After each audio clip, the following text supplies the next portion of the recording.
First tonight, we're learning more about the white Mercedes connected to both the murder of rapper Young Dolph and a fatal shooting in Covington, Tennessee 5 days prior. One of the biggest celebrity crimes is the murder of rap legend Biggie Smalls, a.k.a. Notorious B.I.G., still unsolved 24 years later. Gina, tonight we are learning there have been several arrests in connection with the shooting of a popular rapper in New Jersey. All right, prosecutors say Lil TJ was shot several times in a robbery gone wrong. Rapper Tory Lanez has been charged with shooting artist Megan Thee Stallion during an argument. It's a fatal shooting that's grabbed national headlines with a well-known rapper killed in his hometown of Bogalusa. Pop Smoke was known by some of the biggest names in the business, like Nicki Minaj and 50 Cent. His murder has stunned fans everywhere. A Dallas rapper is dead today after he was shot on I-35. 28-year-old Melvin Noble, also known as MO3. It's been 4 years since Chicago rapper FBG Duck was killed, and his mother's pain is still raw. A man and a woman have been arrested and charged in the slaying of rapper Vincent Coran, known by the stage name Slim 400. And on behalf of the community and everybody that's standing behind me, we're sick and tired of being tired. If you can't fight, close your mouth. And you won't need a gun. Close your mouth if you can't fight. That's what we used to do after school. You get into it, you put your dukes up. Everybody went home. You're not just saying that? I never just say anything. There's an old saying, what doesn't kill you makes you stronger. But in the world of rap, what doesn't kill you might make you richer, more streamed, and more famous. Today, we're unpacking one of the darkest realities in hip-hop. The idea that being shot can actually elevate a rapper's career. We'll explore the stats, the streaming boosts, the media frenzy, and artists who benefited or suffered from the aftermath. In hip-hop, authenticity is currency, and nothing validates your street credibility more than surviving gun violence. That's not just speculation, it's reflected in the data. According to a 2023 study by the University of Houston, artists who survived shootings experienced a 250% spike in streaming numbers within 48 hours of the incident. In our line graph here, you can see how streaming activity spikes dramatically the day of the shooting and remains elevated for weeks after. This isn't limited to one case. Look at 50 Cent. After being shot 9 times in 2000, he went from underground mixtape artist to signing a $1 million deal with Eminem and Dr. Dre.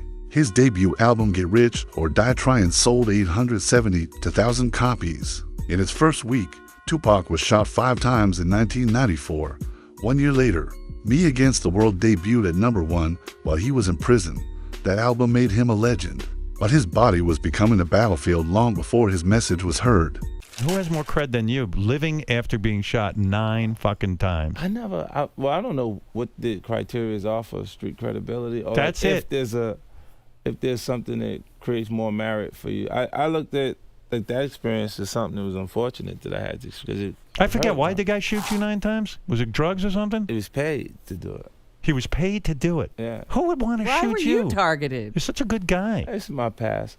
Both rappers accidentally shot themselves.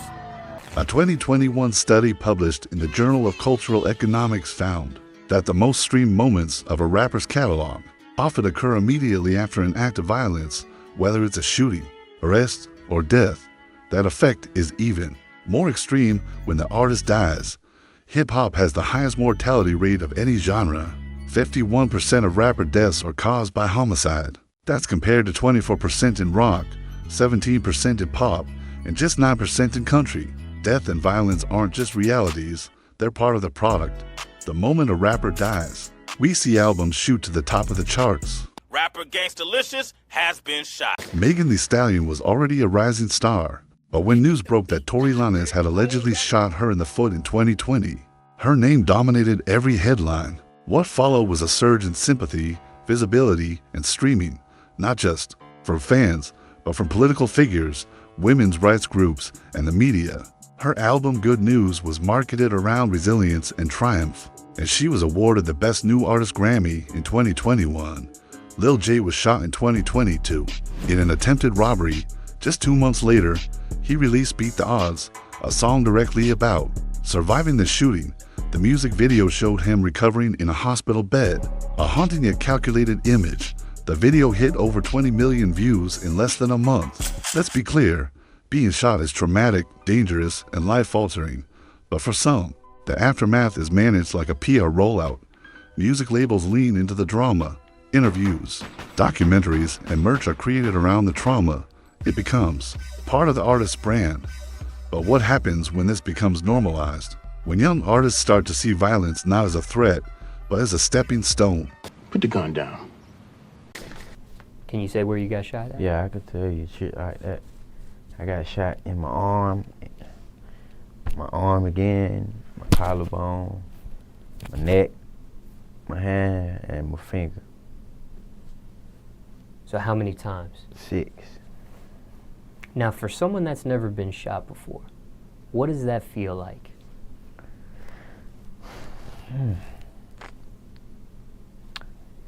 It's like, it's a third person feeling. Like, it ain't like, it's like you see it happening. It's like when you getting shot, it ain't like you feel it. It's more like you watching it happen to you. You get what I'm saying? It's like, yo, my soul came out my body and I was watching myself get hit. You get what I'm saying? Like, you don't feel it neither. You don't feel it until after, like. There's a darker theory circulating in hip-hop circles. One that suggests getting shot isn't always accidental or random. Some believe major record labels are not only aware of the risks facing their artists, they capitalize on them. Here's how the theory goes. Record labels take out life insurance policies on their artists. In the event of their death, especially a high-profile death like a shooting, the label gets a payout, sometimes millions, and according to insiders, this isn't just speculation. It's standard business. In 2020, Empire Records lost 3 artists in the span of months. King Von, Mo3, and Young Dolph, all gunned down. All of them had rising careers, lucrative catalogs, and millions of fans. And all of them were signed to the same label. This led to widespread speculation online. Fans began questioning whether labels were doing enough to protect their artists, or if they were quietly preparing to profit off their deaths. The timing and frequency were simply too much for some to ignore. Young Dolph's murder in 2021 hit especially hard. Independent, vocal, and business-minded, Dolph was known for turning down major deals and owning his masters. His death sparked widespread rumors that the music industry had gotten him out the way.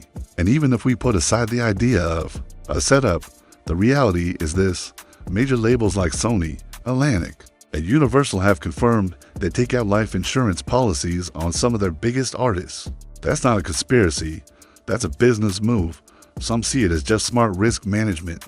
Others see it as a moral line crossed. Because when a company stands to make more money off your death than your life, are you a partner or just a product? You live to fight another day. But it's not just the big corporations catching heat. In recent years, even independent rap bosses have been accused of benefiting or even orchestrating the deaths of artists tied to them. In early 2024, Texas rapper Sauce Walka, leader of the Sauce Factory TSF, came under fire after one of his most promising artists, Sayso P, was gunned down in Memphis, killing shocked TSF fans. Sayso P was known for his charisma, high-energy delivery, and loyalty to Sauce Walka, often praising the label for giving him a chance. But just hours after Sayso's murder, social media erupted with accusations. Users began posting clips of Sauce Walka flaunting wealth, throwing lavish parties, and seemingly unbothered by his artist's death. This prompted some to accuse Sauce of knowing more than he let on. Sauce Walka immediately denied the rumors, calling them nonsense, jealousy, and clout chasing. He claimed Sayso was like a brother to him and that he had nothing to gain from his death. In fact, Sauce went live on Instagram, visibly emotional, denying any foul play, but the timing, Sayso's growing fame, the business pressure, and his violent death in a city known for industry hits made some in the community question everything. Was this just another tragic example of street beef? Or was there something more sinister behind it? And the allegations didn't come out of nowhere. Sauce Walka runs an empire that's part rap label, part street family, and part business enterprise. The kind of setup that some believe blurs the line between artist development and underworld.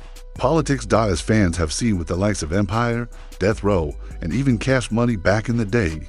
When power, money, and violence mix in the music business, trust becomes the rarest commodity. Is this all just paranoia? Or are we finally waking up to how much money can really be made after the casket closes? I ain't even advocating for nothing to happen to you because I want your ass in court so you can snitch off in that car. Oh, no. I don't want them to wash out. I want them to catch you so I can get the cross. I want to know who crossed him, who helped set it up. I want to know who sent them. And y'all can't keep your mouth shut. Just TikTok. On your TikTok. That's all I'm going to say. TikTok. There's a growing conversation within the hip-hop community, one that challenges the very foundation of how we perceive violence in rap. While some fans and artists treat shootings as part of the narrative or even the come-up story of a rapper, others are now asking an uncomfortable question. Are some artists unintentionally inviting violence through the energy, affiliations, and content they put into the world? This question intensified after the tragic execution-style killing of Dallas rapper Get Money Lil Ronnie. The gruesome incident didn't just shake Texas, it sent ripples across the entire culture. Ronnie and his 5-year-old daughter were ambushed and killed in what many described as a targeted attack. But as tributes poured in, so did criticism. Some fans and commenters on social media pointed out Ronnie's musical catalog riddled with explicit lyrics, violent themes, and alleged gang affiliations. While there's no excuse or justification for such a brutal killing, a pocket of the culture began to whisper, was this a direct result of the lifestyle he was glorifying? And this isn't a new debate. We've seen it time and again. Artists like King Von, Young Dolph, and even Mo3 all faced tragic ends, each having released songs that depicted real violence, gang culture, or enemies they encountered in real life. The question becomes, was it just music, or was it a public declaration of war? Let's be clear, no artist deserves to die because of their lyrics. But in today's environment, where every diss track is treated as a challenge, and every Instagram story is a battleground, some artists may unintentionally draw real-life consequences through digital beefs and lyrical threats. Violence? What violence? While it's true that surviving a shooting has made certain artists legends, it's not a guaranteed marketing strategy. There are many cases where violent incidents not only failed to boost a career, but actually derailed it entirely. Take Honeycomb Brazy, the Alabama rapper whose career momentum was cut short after his legal issues and multiple shootouts overshadowed his music. His songs reflected a violent reality, but the chaos in his life made it impossible for him to tour, record freely, or even go live on Instagram without fear for his life. Young Ace is another example. Despite surviving a mass shooting and gaining sympathy from the public, his commercial breakthrough hasn't matched the level of exposure he received from that incident. The music alone couldn't keep the attention, especially when surrounded by more violence. In these cases, the violence becomes a distraction rather than a stepping stone. Instead of building a fan base, it builds a target on their back. Violence makes violence. Perhaps the most critical point to examine now is the fatigue that fans are beginning to express. At one time, surviving gunfire gave artists a badge of honor, a tragic badge, yes, but one that came with cultural clout. Today, many fans are numb. When news breaks that another rapper was shot, the reactions and the comments are no longer filled with shock or sympathy. They're filled with things like, another one? When will it stop? This is just sad now. The loss of artists like Nipsey Hussle, PNB Rock, Take Off, and Pop Smoke has started to wear people down. Many fans are exhausted, not just emotionally but morally. The repeated cycle of promising rappers dying before reaching their full potential is draining, and the culture is starting to turn inward and question itself. The younger generation raised on grief, gunshots, and tribute songs are wondering if hip-hop has anything left to say outside of violence and retaliation. This fan fatigue isn't just emotional, it's starting to affect the numbers. Album rollouts built on controversy no longer hit like they used to. Artists who once thrived on diss tracks and street credibility are seeing diminishing returns when they can't back it up with long-term artistry or peace. God, all this talk of gun violence is depressing. From the Pac to 50 Cent, from Megan Thee Stallion to Lil J, a disturbing pattern echoes through the world of hip-hop. Getting shot isn't just a tragedy anymore. In some twisted way, it's become a marketing tool. As fans, we have to ask ourselves, are we supporting our favorite artists or helping bury them? If you've made it this far, thank you. This conversation isn't easy, but it's necessary because the streets aren't just influencing rap. In many ways, they become the marketing plan. Make sure to like, comment, and subscribe to the channel. Just say anything. This is where we break the algorithm and actually talk about the stuff that matters. The truth behind the music, the politics of the industry, and the stories they don't want you to hear. Hit that bell so you don't miss the next drop.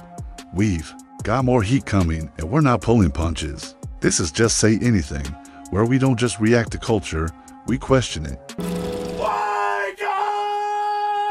Question it. Just say anything. Like, share, and subscribe. You're not just saying that? I never just say anything.